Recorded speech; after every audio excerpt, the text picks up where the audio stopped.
The thunder of hooves echoed through the dusty streets of Salida, Colorado, as Teresa Porter clutched her father's letter close to her chest. It was 1878, and the promise of a new life beckoned her westward, away from the suffocating confines of Boston society. But she never expected her first night in this frontier town would end with her fighting for her dignity in a dimly lit stable.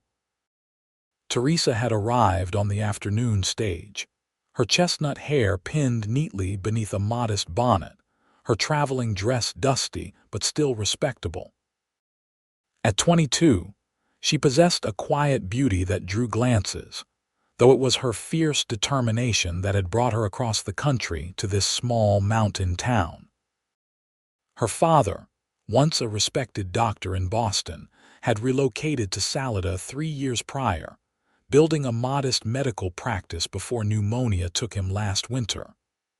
The letter informing her of his death had taken months to reach her, and by then, she'd already made up her mind to join him. Now she found herself alone, inheriting a small homestead she'd never seen, and a life she knew nothing about. The stagecoach driver had kindly directed her toward her father's property, but darkness was falling fast, and she needed a place to board her trunk and find accommodation for the night. "The Mountainside Hotel is just up the street," the driver had told her, pointing toward a 2-story building with a weathered sign. "Decent place for a lady. Your father's homestead is about 2 miles north of town. Best to head there in the morning."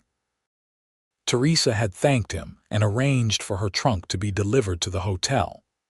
But before retiring for the night, she wanted to check on her father's horse, the one mentioned in his will as Faithful Penny, who deserves kindness in her remaining years. The livery stable was just behind the general store, and Teresa decided it couldn't hurt to introduce herself to the animal that had been her father's companion. The stable was quiet when she entered, smelling of hay, leather, and horses. Oil lanterns cast long shadows across the wide center aisle between the stalls. Teresa moved cautiously, reading the small chalk-marked slates outside each stall. When she found Dr. Porter's Penny, her heart swelled with emotion. The mare was a gentle-looking sorrel with intelligent eyes that perked up at her approach. "Hello, Penny," Teresa whispered, reaching out her gloved hand. "I'm Teresa. I'm afraid Father won't be coming back, but I'm here now." The horse nickered softly, and Teresa felt a connection forming something familiar in this strange new place. She was so absorbed in the moment that she didn't hear the stable doors open or the heavy footsteps approaching until it was too late. "Well, look what we found, boys," a gruff voice drawled. "Seems the doctor's daughter finally showed up after all." Teresa spun around to find 6 men blocking her path to the exit. They were rough-looking characters with weathered faces and hard eyes, wearing dusty clothes that spoke of hard work and hard living. The one who'd spoken wore a tattered vest over a dirty shirt, a pistol hanging loosely at his hip. "Excuse me," Teresa said firmly, trying to keep her voice from trembling. "I was just checking on my father's horse. I'll be leaving now." The men spread out, effectively trapping her against Penny's stall. Their leader, a man with a jagged scar across his left cheek, stepped forward. "Not so fast, Miss Porter. Your father left some unfinished business with us." "I don't know what you're talking about," Teresa replied, her back pressed against the stall door. Penny shifted nervously behind her. "Your daddy owed Silas here quite a sum for treating his brother's gunshot wound," a lanky man with a patchy beard explained, gesturing to the scarred man. "Said he'd settle up, but then he went and died instead." Silas nodded. $200. "But seeing as how you've inherited everything, that debt falls to you now." Teresa's mind raced.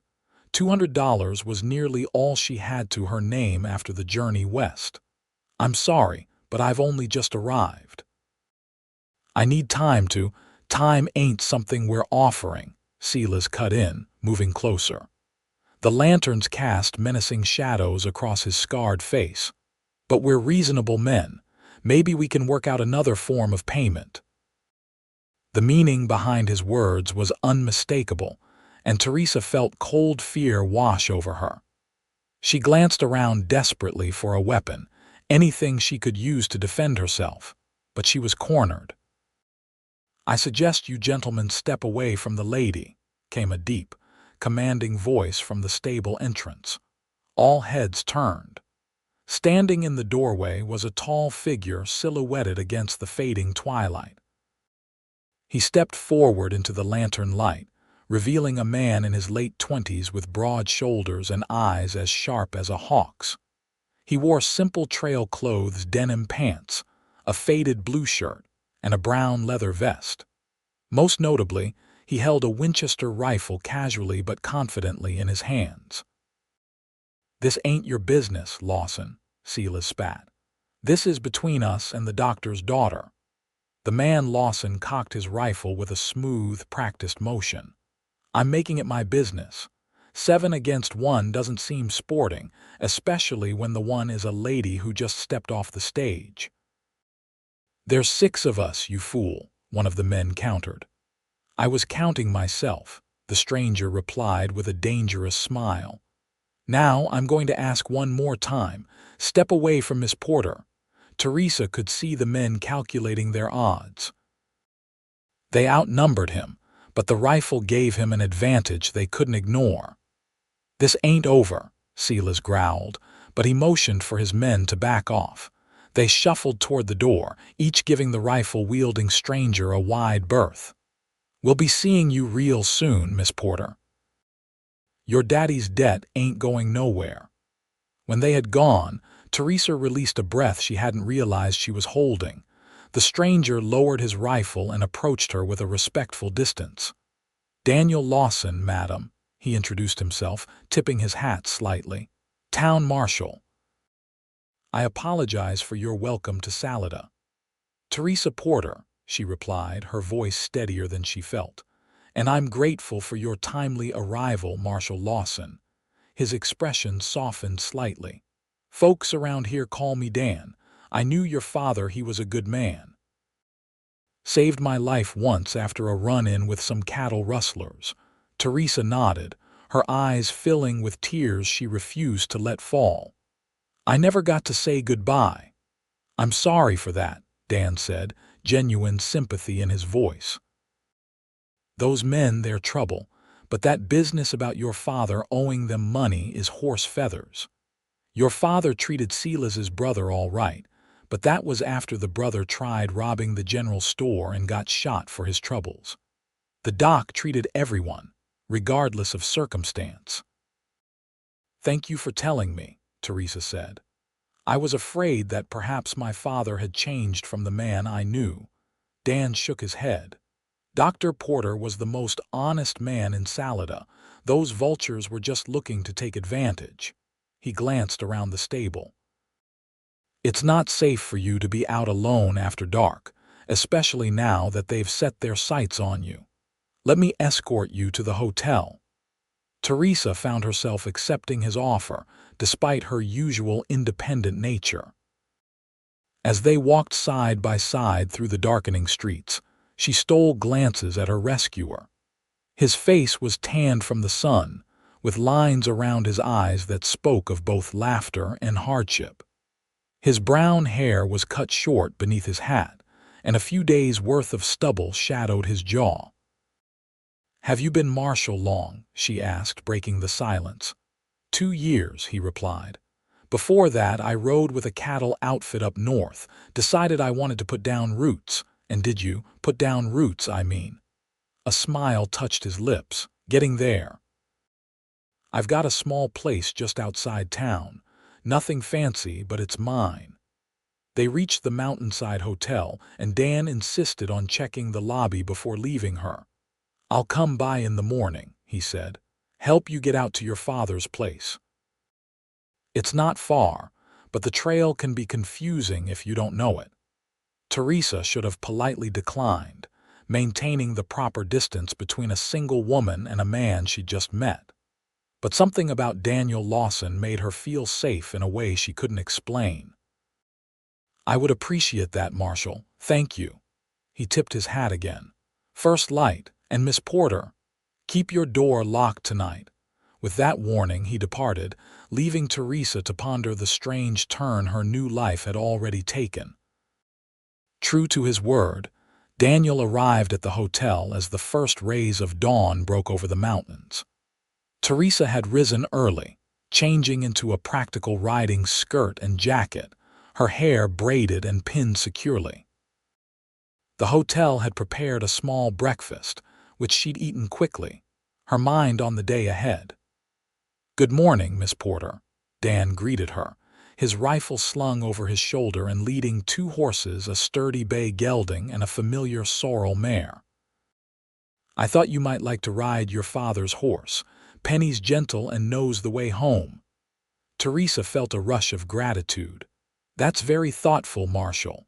"Call me Dan, please," he said, helping her mount. "Marshal sounds too formal for a morning ride." They set out from town, following a well-worn trail that wound through pine forests and open meadows. The mountains rose majestically around them, their peaks still capped with snow despite the summer warmth.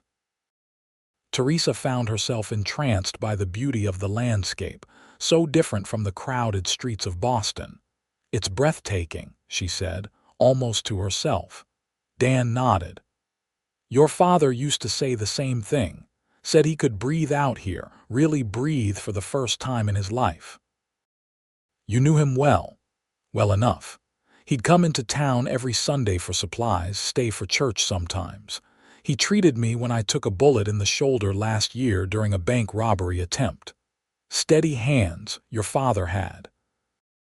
And he told stories about his daughter back east who was smart as a whip and twice as determined. Teresa felt her cheeks warm at this description.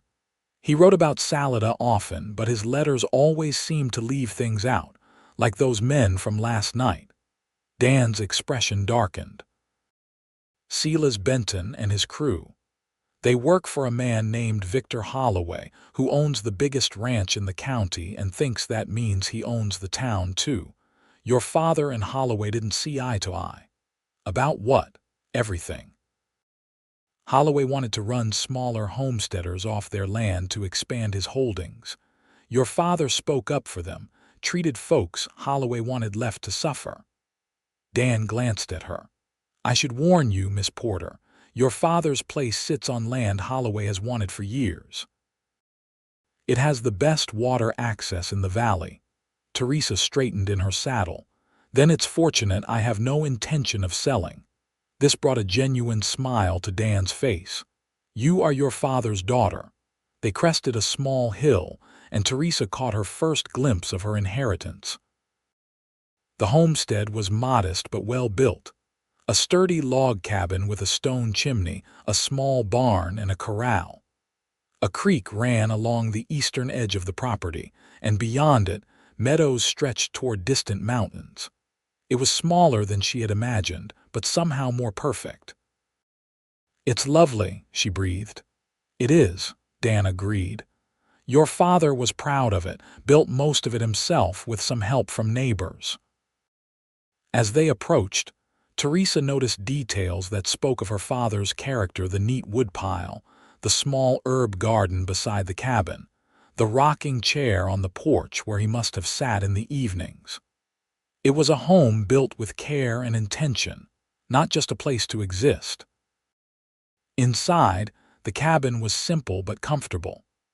A main room served as kitchen and living area, with a pot-bellied stove, a solid wooden table with 4 chairs, and bookshelves filled with medical texts and literature. A curtained doorway led to a small bedroom. Everything was dusty but orderly, as if her father had just stepped out for a moment rather than passed away months ago.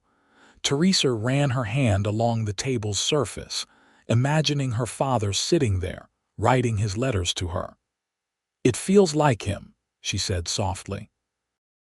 Dan stood respectfully by the door, giving her space to absorb her surroundings. Mrs. Whittaker from town came out and cleaned after your father passed. She kept things tidy, knowing family might come eventually. Teresa nodded gratefully, noticing a small desk in the corner with papers neatly stacked. Her father's medical journal lay open, the last entry dated January 15, 1878, just days before his death. "I should let you get settled," Dan said. "But with those men in town having their eye on you, I don't think you should stay out here alone, at least not yet." Teresa turned, ready to insist she would be fine, but the genuine concern in his eyes stopped her. "What do you suggest? I can ask Mrs. Whittaker to stay with you for a few days, or—" He hesitated. "You could take a room in town until we sort out this business with Sila's." The thought of returning to town, closer to the men who had cornered her, was unappealing. "Is there another option? I'd prefer to stay here." "This is my home now." Dan seemed to consider something. "I could check on you morning and evening for a while, and I know some of the neighboring homesteaders would be glad to keep an eye out. Your father was well respected." "I would appreciate that," Teresa said, realizing she was putting a burden on this man she barely knew. "Though I hate to impose on your duties as marshal." "It's no imposition," he assured her. "Part of the job is keeping citizens safe." He moved to the door. "I'll ride back this evening. In the meantime, I left you something on the porch." Curious, Teresa followed him outside. Leaning against the wall was a shotgun. "It was your father's," Dan explained. "Do you know how to use it?" Teresa picked up the weapon, checking it with practiced hands. "My father taught me before he left Boston. He said a woman living alone should know how to protect herself." Dan looked impressed. "Good, keep it close. I don't expect trouble to follow you out here so soon, but it's better to be prepared."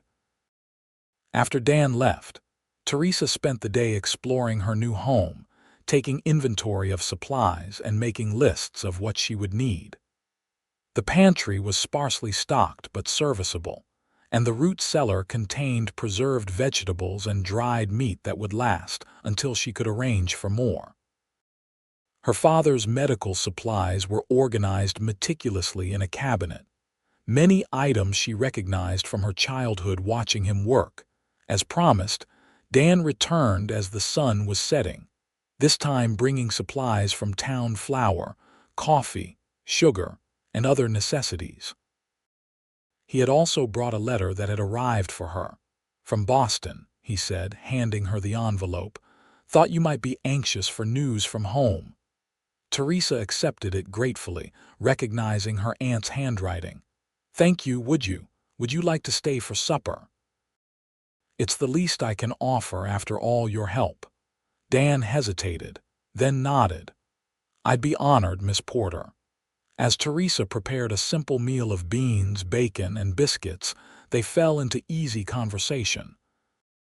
Dan told her about Salida, its people, and the changes the railroad had brought in recent years. Teresa shared stories of Boston and her work as a teacher at a girls' school. "Teaching seems like a respectable profession for a lady," Dan remarked. "Why leave it to come west?" Teresa hesitated, then decided honesty was best. "After my father left, my mother passed away. I stayed in Boston with my aunt, but it never felt like home anymore. I was planning to join my father even before I learned of his death." She placed plates on the table. "And now I find myself with an unexpected inheritance and unfamiliar challenges."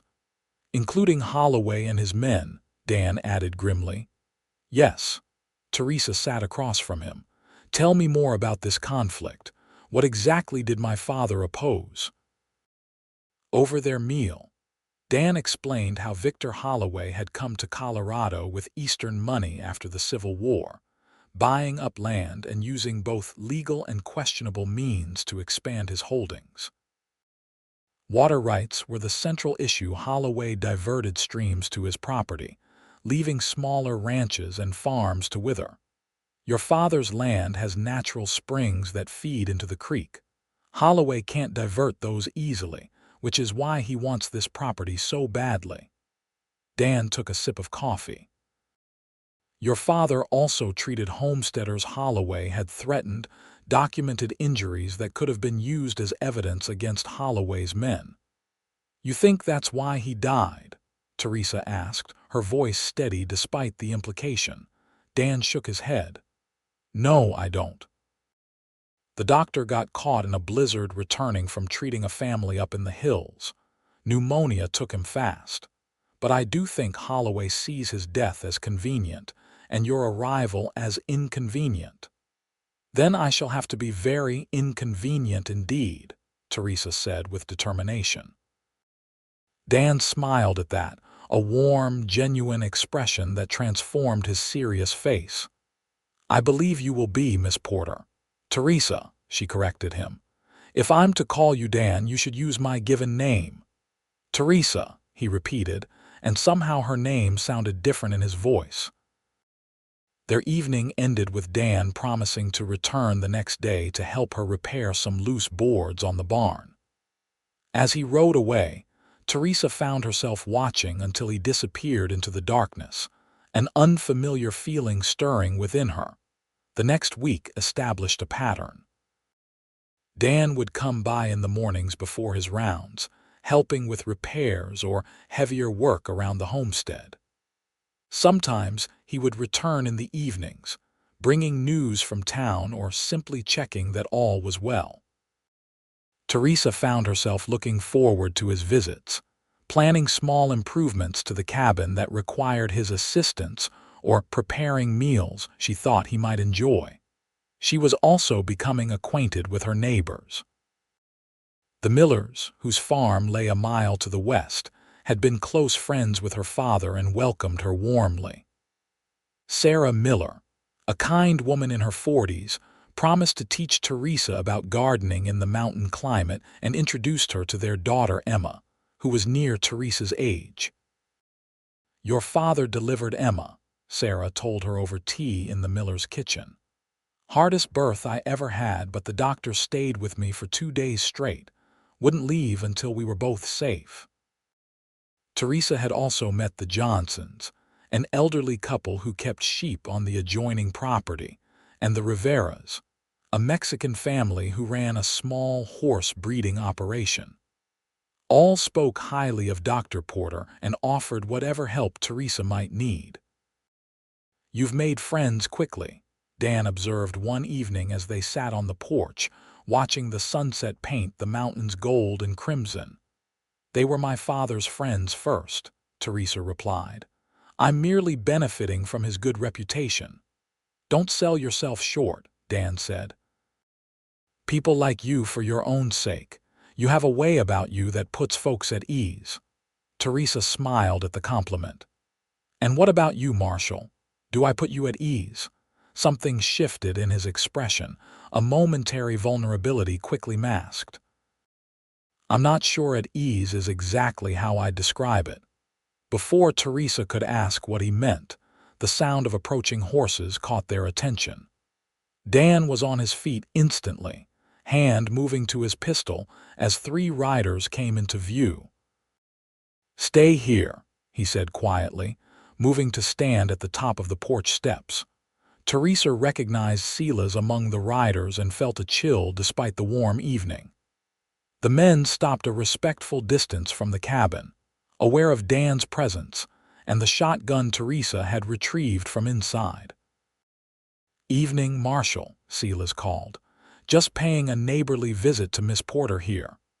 Awful late for social calls, Dan replied evenly. State your business and be on your way. The man next to Silas Younger, with a sharp, ferret-like face, spoke up. Mr. Holloway sent us to deliver a message. He's offering $3,000 for this property, cash. That's more than generous. Teresa stepped forward, ignoring Dan's warning look. Please inform Mr. Holloway that this property is not for sale at any price. Silas spat tobacco juice onto the ground. Lady, you don't understand how things work out here. That wasn't really an offer, it was courtesy. Sounds like a threat to me, Dan said, his voice deadly quiet. You boys should ride out now while you still can. The third rider, a heavy-set man with a bushy beard, laughed. One lawman against the three of us. Not good odds, Lawson. I only need one bullet for each of you, Dan replied calmly. And Miss Porter here is handy with that shotgun. I'd call those excellent odds. Tension crackled in the air as both sides measured each other. Finally, Silas jerked his head toward the trail. We'll go, but Holloway won't take no for an answer. He never does. His gaze shifted to Teresa.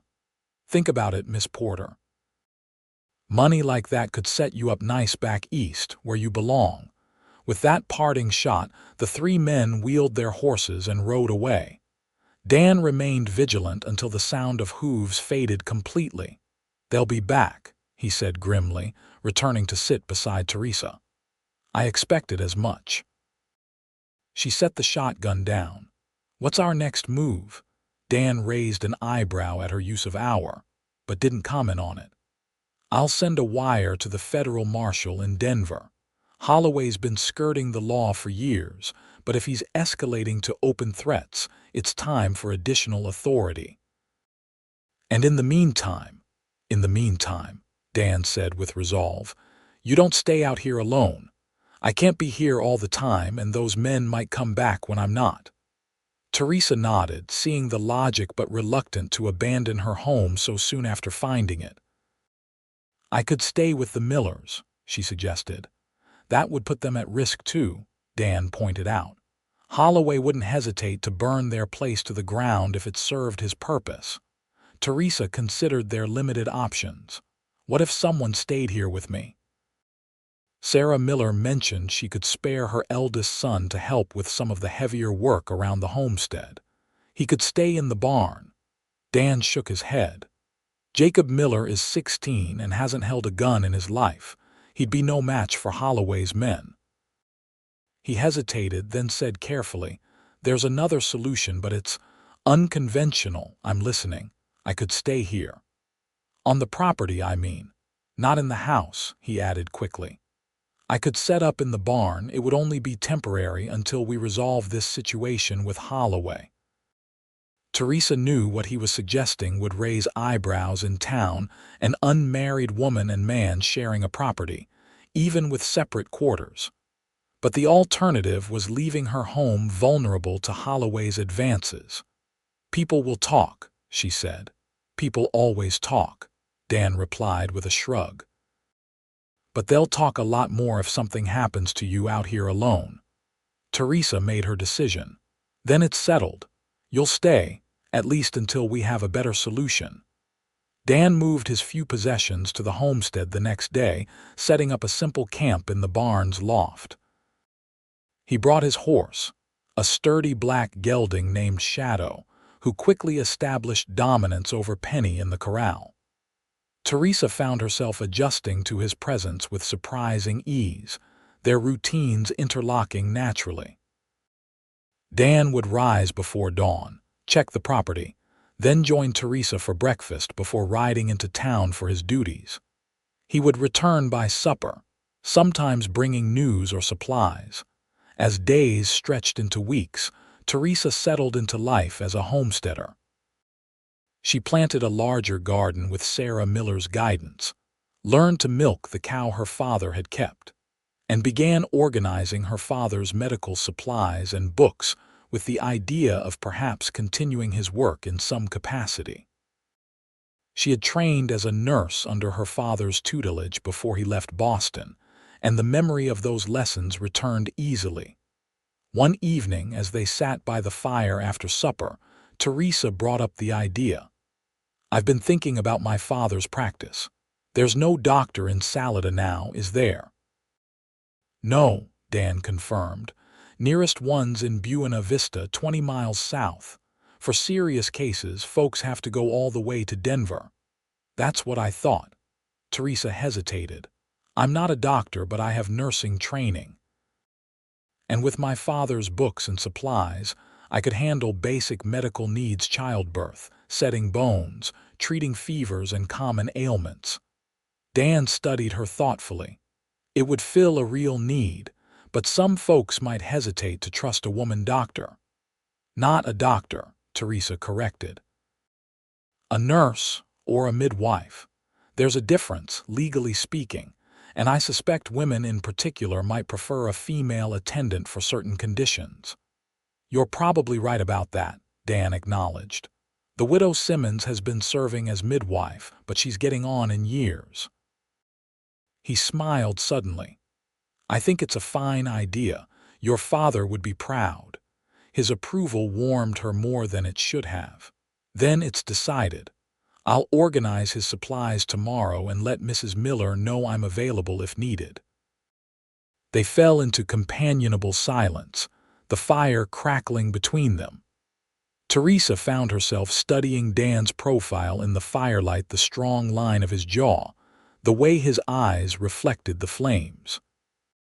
She had noticed, with increasing frequency, how her pulse quickened when he entered a room, how she found excuses to be near him. It was improper, perhaps, these feelings for a man she had known barely a month.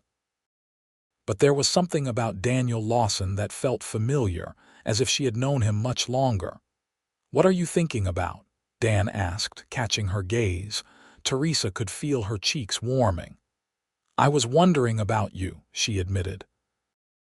"You know so much about me, but you rarely speak of yourself. Where were you born? Do you have family?" Dan poked at the fire, sending sparks up the chimney. "Not much to tell. I was born in Missouri. My father was a blacksmith, my mother a schoolteacher. Both died of influenza when I was 16. I have an older sister in St. Louis, married with 3 children. And you came west," he nodded. "Worked cattle drives, tried my hand at mining for a spell, drifted around until I landed in Salida. The previous marshal was killed in a shootout with stagecoach robbers.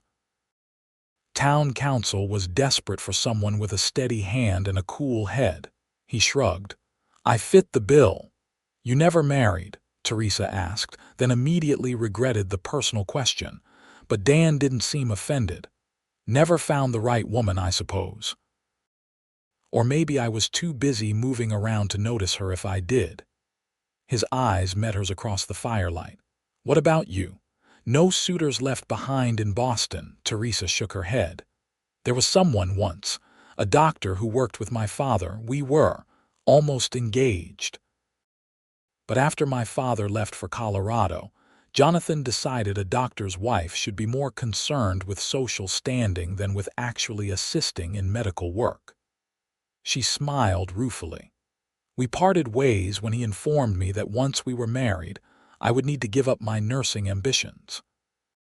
"Sounds like you had a lucky escape," Dan observed. "I believe I did," Teresa agreed, surprised at how distant that disappointment now felt. "Though my aunt was scandalized. She was certain I'd die an old maid." Dan's gaze lingered on her face. "I doubt that very much, Teresa." The way he said her name sent a shiver through her that had nothing to do with the evening chill. Their quiet routine was interrupted 3 days later when a rider arrived just after dawn. Jacob Miller, looking frightened and out of breath. "Ma sent me," he gasped as Teresa and Dan emerged from their respective quarters. "It's Emma. The baby's coming early and it's not right.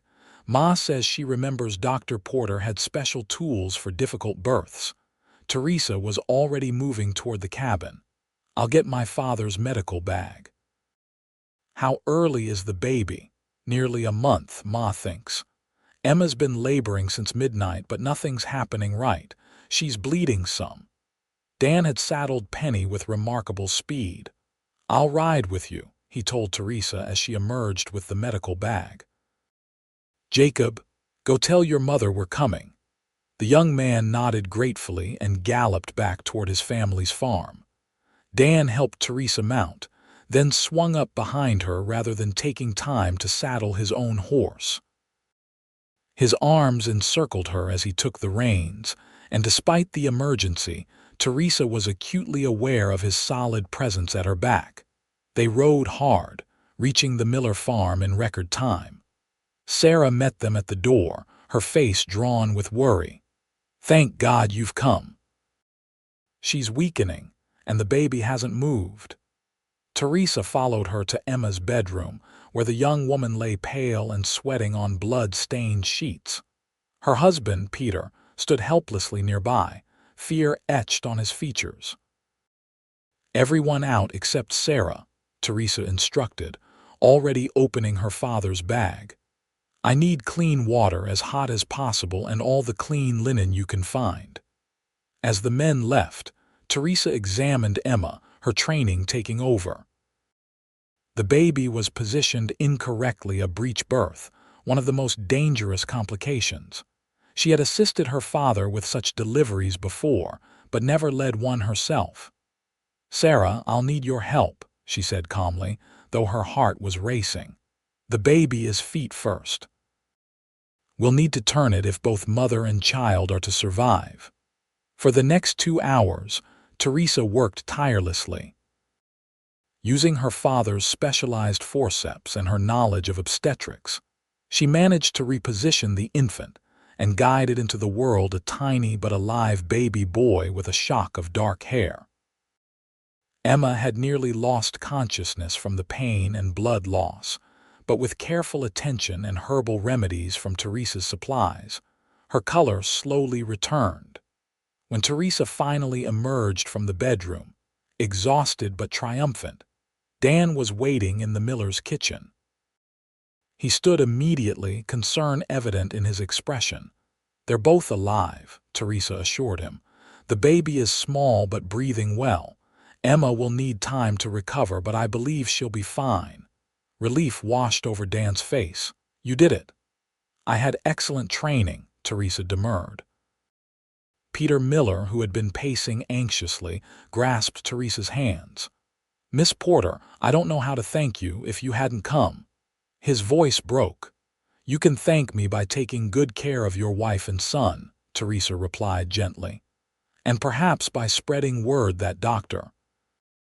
Porter's daughter is available to assist with medical needs." As they rode home later that afternoon, Dan on his own horse, this time Teresa felt a quiet sense of purpose. This was why her father had come west, to help people who had no other options. And now she could continue his legacy. "You were amazing today," Dan said as they approached the homestead. "The way you took charge, knew exactly what to do." Teresa smiled, pleased by his praise but also simply grateful for the positive outcome. "It felt right, using my training again. I've missed it." Dan nodded thoughtfully. "Salida needs someone like you. The town's growing, but services haven't kept up." He glanced at her. "Would you consider setting up a proper practice? Maybe use part of your father's cabin as an examination room." The idea took root immediately. "I think I would," Teresa said, envisioning how she might arrange the space. "Though I'd need to be clear about my limitations. I'm not a physician." "You're the closest thing to one this town has," Dan pointed out. "And after word spreads about Emma and the baby, people will come." He was right. Within days, Sarah Miller had told everyone who would listen about Teresa's skills. A steady stream of visitors began arriving at the Porter homestead, women with questions about pregnancy or children with minor injuries, elderly folks seeking relief from joint pain, ranchers with cuts that needed stitching. Teresa handled each case with care, always clear about what she could and couldn't treat, referring the most serious cases to the doctor in Buena Vista. Dan watched her growing practice with obvious pride, often helping by building additional shelves for supplies or a proper examination table. Their evenings together had become a cherished ritual, sharing the day's events over supper before settling by the fire to read or talk. It was during one such evening, nearly 6 weeks after Teresa's arrival in Salida, that Dan brought up the subject they had both been avoiding. "I received word from the federal marshal today," he said as they finished their meal. "He'll be arriving next week to investigate the complaints against Holloway." Teresa set down her cup. "That's good news." "It is," Dan agreed, "but it also means our current arrangement may not be necessary much longer." The thought of Dan leaving brought an unexpected ache to Teresa's chest. She had grown accustomed to his presence, to the security of knowing he was nearby, to the sight of him moving about her home as if he belonged there. "I suppose that's true," she said carefully, "though my medical work does make me a potential target." "You have a point," Dan conceded, though they both knew he was grasping at straws. "But once the federal marshal takes Holloway into custody, the threat should diminish considerably." Teresa nodded, unable to articulate the real reason she didn't want him to leave. How could she explain that somewhere along the line, her feelings had transformed from gratitude to something deeper, more complex? "Of course," she said instead. "You must be eager to return to your own home." Dan looked at her for a long moment, something unreadable in his eyes. "Not particularly, no." The simple statement hung between them, laden with meaning neither was ready to express. Teresa busied herself clearing the table, her heart beating faster than it should. "We still have a week," Dan said finally. "Let's not worry about it just yet." But worry she did, through the night and into the following days. The thought of returning to a solitary existence in the cabin felt increasingly hollow. Yet she couldn't bring herself to speak the words that might change everything. 3 days before the federal marshal was due to arrive, Teresa rode into town for supplies. The general store was busy with ranchers and townspeople stocking up for the coming week. As she waited her turn, Teresa overheard snippets of conversation speculation about the marshal's visit, rumors about Holloway's increasingly erratic behavior, gossip about various town residents living out there with the marshal, plain as day, not even properly married. Her father would be rolling in his grave. Teresa stiffened as she realized the whispers were about her and Dan. Mrs. Hoffman, the minister's wife, was speaking in hushed tones to several other women, casting disapproving glances in Teresa's direction. Squaring her shoulders, Teresa approached the counter when her turn came, ignoring the speculative looks. Mr. Jenkins, the storekeeper, greeted her warmly enough as he filled her order, but there was a new reservation in his manner that hadn't been there before. As she was leaving, purchases in hand, she nearly collided with a tall, imposing man in an expensive suit. He tipped his hat with exaggerated courtesy. "Miss Porter, I presume? Victor Holloway. I've been hoping to make your acquaintance." Teresa felt a chill despite the summer heat.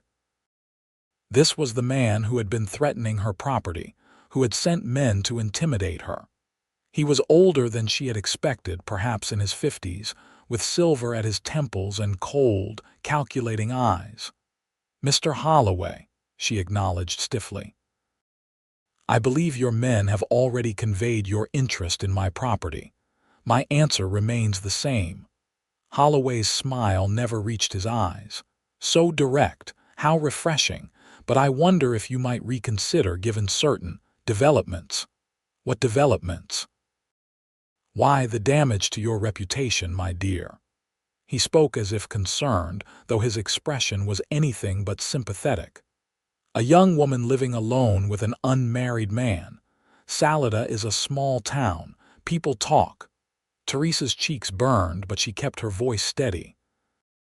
"Is that a threat, Mr. Holloway, merely an observation?" He glanced around the busy store. "You've established yourself as a healer, following in your father's footsteps. Admirable. But how long will women trust you with their ailments if they believe you're of questionable virtue?" Before Teresa could respond, a familiar voice cut through the tension. "Is there a problem here?" Dan had entered the store, his expression darkening as he took in the scene. Holloway's smile widened. "Marshal Lawson. We were just discussing how quickly rumors spread in small towns." He turned back to Teresa. "My offer still stands, Miss Porter. $3,000. It would allow you to start fresh somewhere else, somewhere your reputation isn't already compromised." Dan stepped closer, his hand resting casually near his holstered pistol. "That sounds remarkably like slander, Holloway." "Simply stating facts," Holloway replied smoothly. "The lady is free to make her own decisions, of course." He tipped his hat again. "Good day, Miss Porter, Marshal. I'm sure we'll speak again soon." As he walked away, Teresa released a breath she hadn't realized she was holding. Dan guided her outside, away from curious ears. "Are you all right?" he asked quietly. Teresa nodded, though she felt shaken. "He was just trying to unsettle me, and he's right about one thing: people are talking." Dan's expression hardened. "Let them talk. We've done nothing wrong." "I know that, and you know that," Teresa said. "But perception matters, especially for a woman in my position. If mothers don't trust me to deliver their babies or treat their children because they question my character." She didn't need to finish the thought. Dan understood immediately. His work as marshal required community trust as well. "We could put a stop to it," he said after a moment. "The gossip, I mean." Teresa looked at him quizzically. "How?" Dan met her gaze steadily. "By giving them something else to talk about." "I don't understand." "Marry me." The words hung between them, simple and life-changing. Teresa stared at him, certain she had misheard. "What did you say?" Dan took her hands in his, heedless of who might see. "I'm asking you to marry me, Teresa." "Not because of gossip or Holloway or any external reason, but because I've fallen in love with you. I think I started falling that first night in the stable, when you stood your ground against 6 men with nothing but courage and determination." Teresa felt lightheaded, joy and disbelief warring within her. "Dan, we've known each other barely 2 months, and in those 2 months I've learned everything I need to know about you," he said earnestly. "You're brave, kind, intelligent, and stronger than anyone I've ever met. I don't want to leave your cabin when the marshal comes. I don't want to leave you ever." Teresa searched his face, looking for doubt or hesitation and finding none. "I feel the same," she admitted. "I've been dreading the thought of you leaving, but marriage is such a serious step."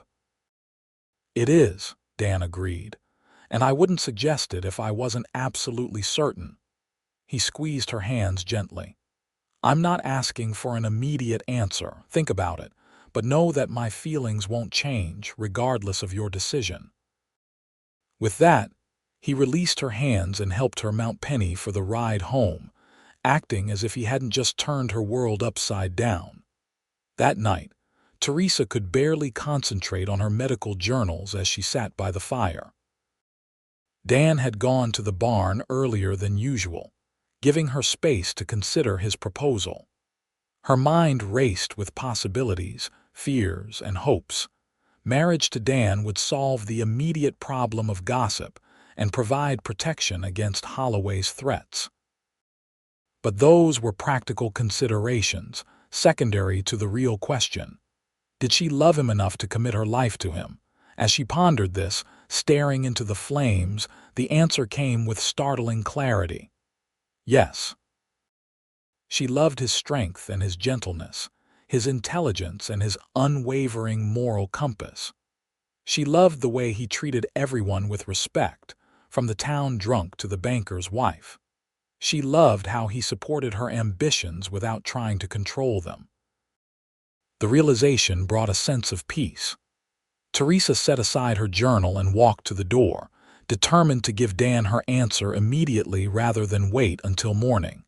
As she stepped onto the porch, however, the sound of approaching riders shattered the quiet night. Many riders, moving fast.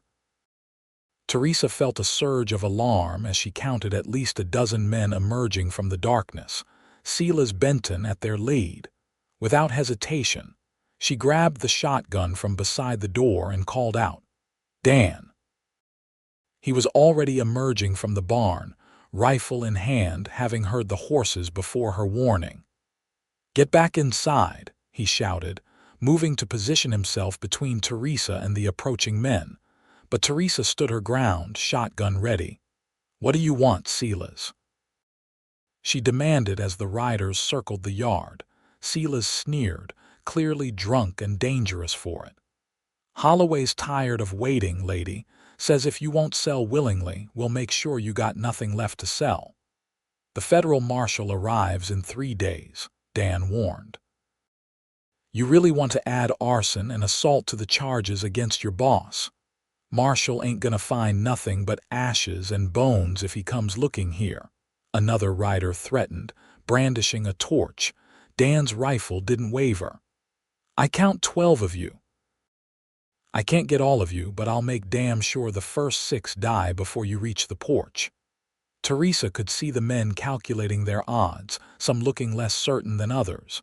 But Silas was too far gone on whiskey and hatred to back down. "Burn it," he ordered. "Burn it all."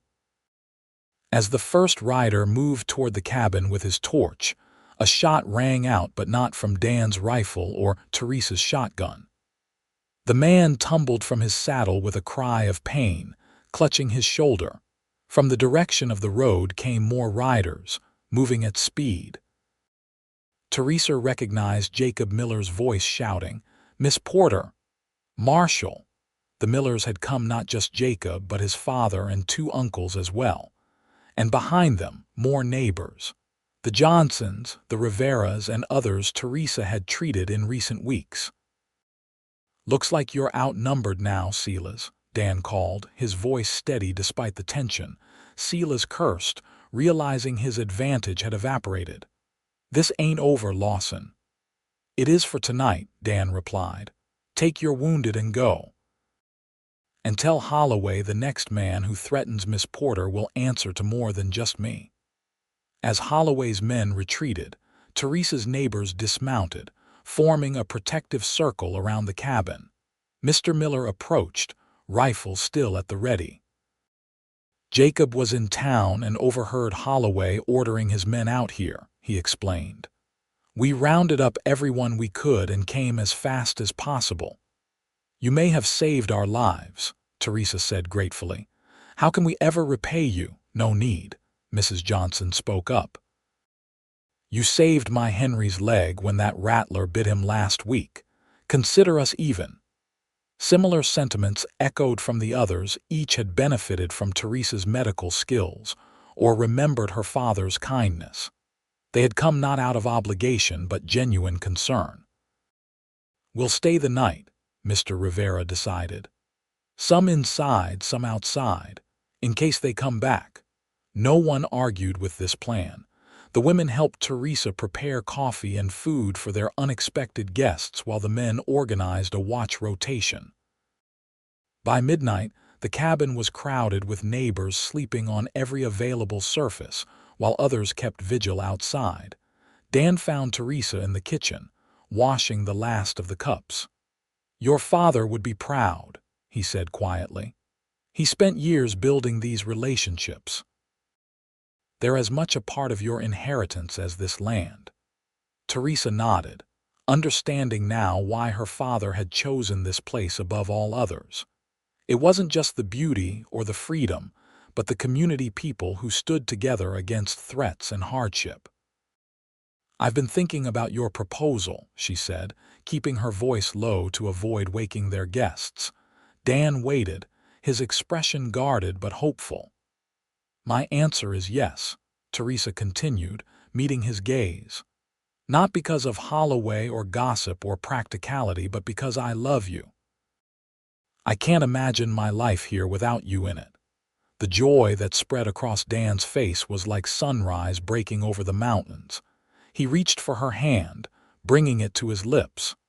"I promise to spend every day making sure you never regret that decision."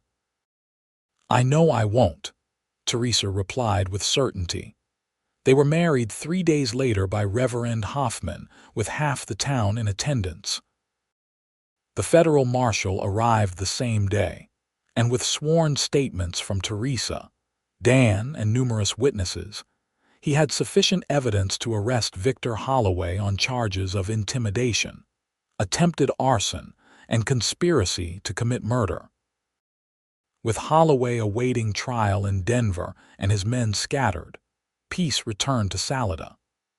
Teresa and Dan settled into their life together at the homestead, which now served as both their home and a medical office where Teresa treated patients 3 days a week. Dan continued his work as marshal, though he now deputized additional men to ensure he could spend more time at home with his wife. A year after their wedding, Teresa gave birth to their first child, a son they named James Porter Lawson, after both their fathers. As she held her newborn with Dan beside her, she reflected on the strange path that had brought her to this moment. "What are you thinking?" Dan asked, echoing a question he had asked many times before. Teresa smiled, taking his hand. "I was thinking about that night in the stable when 6 men cornered me and a cowboy with a rifle appeared out of nowhere." Dan chuckled, leaning down to kiss her forehead. "Best thing I ever did, walking into that stable at that exact moment." "It was," Teresa agreed. "Though I like to think we would have found each other eventually." "No doubt about it," Dan said with conviction. "Some things are just meant to be." As their son slept peacefully in her arms, and the mountain sunset painted their home in golden light, Teresa knew with absolute certainty that Dan was right. They had been meant to find each other here, in this wild and beautiful place that had become more of a home than she could have ever imagined.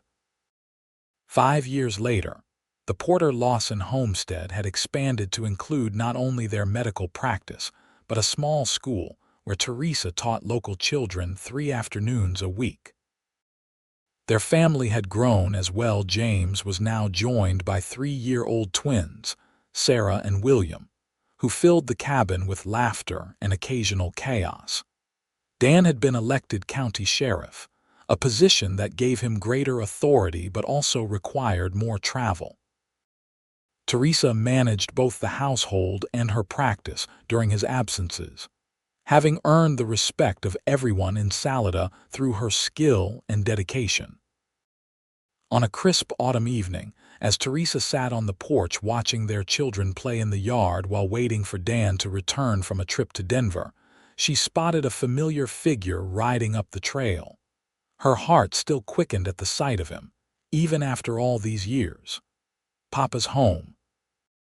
James shouted, racing toward his father with the twins toddling behind. Dan dismounted, gathering his children in his arms before making his way to Teresa. His kiss still held all the warmth and promise of their first embrace. "Welcome home," she said, her hand finding his as naturally as breathing. "Was your journey successful?" "Very," Dan replied, settling beside her on the porch bench. "The governor has approved funding for a proper hospital in Salida.